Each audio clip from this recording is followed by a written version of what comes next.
Hey, I'm Wes. I'm 22 years old. I am from a small town called Okeechobee, Florida, and I am the country boy of CBO.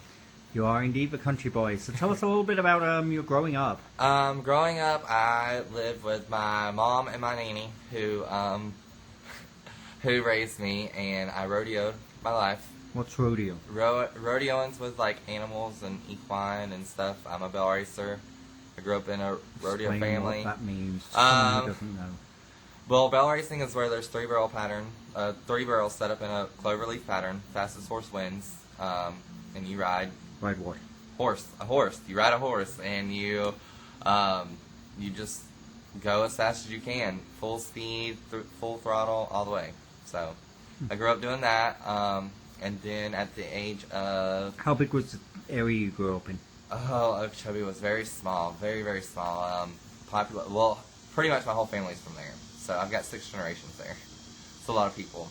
So then we migrated to Georgia in 2010, and my aunt was up there, and it's a very small town too. So how many minutes after your birth did you realize you were gay? I guess as soon as I came out of my mom's stomach. No, I knew I was gay when I was like 6 years old, and my mom even knew whenever I was sneaking to her bedroom. I put makeup on and stuff like that. So I've been gay my whole life. Which is fine. Be proud, be gay. So you said you moved to Georgia? I moved to Georgia. Why did you move to Georgia? Because it was cheaper living than what it was here in Florida, and this is before my nanny passed away in 2010. I moved up. Mom and them went in 2009 before me, and then I moved in in 2010 because I was 17. Turned 18, lived on my own, had 2 horses, had my responsibilities, drove from here to New York to Texas, like I was traveling a lot, and then I found them up there again, and whenever my one horse died down here, it was just like my world had ended, so I ended up going home, up there, meaning home with them, and luckily I did because that December the 19th, my grandma passed away, And, now, you got into the club scene at one point. Yes, Tell us about that. I did. I got in the club scene at 18 in Orlando. I was a dancer at Pulse for about 2 months. Got with a guy in Orlando, dated him, and then, like I said, after my horse died, I was done with Florida. I was done with the men around here, and I went up there to try a new start. And then I started back rodeoing more between 2010 and 2011. In 2012, ended up buying another horse and continued to rodeoing. And it was the mid-2012, I started back in the club scene being a dancer. I'm part of a drag family up in Macon, Georgia, my drag mom.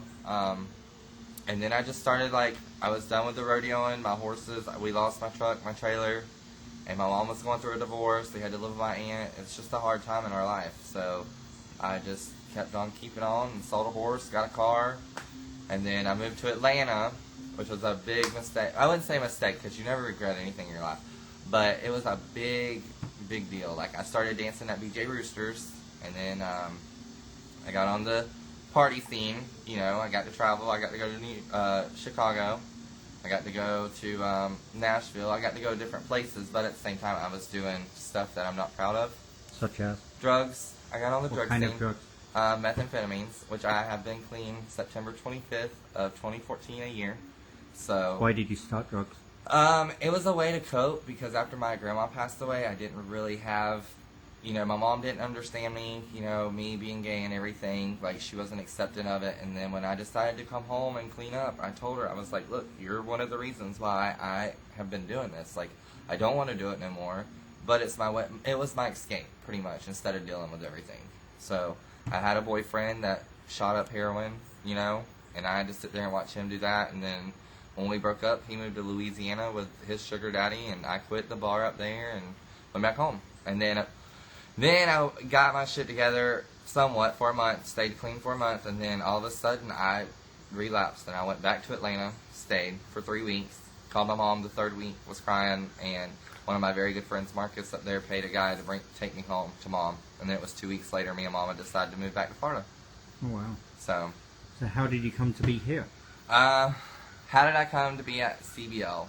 Well, let's see. There was a guy here named Cody, and I started talking to him. I'd worked at Zipper's Bar and Grill in Cocoa Beach, and Cody messaged me and was talking to me and was telling me about the house, and that there was 2 spots at the time for my first contract, that there was 2 spots here open and for me to come up. Well, Christmas Day of 2013, I come up and I done my 5-day app period. Stayed 5 days, really loved it. And then I went home for 2 weeks. And then we had a app elimination show. Well, I was very nervous. And anyways, I'm still here from this day on.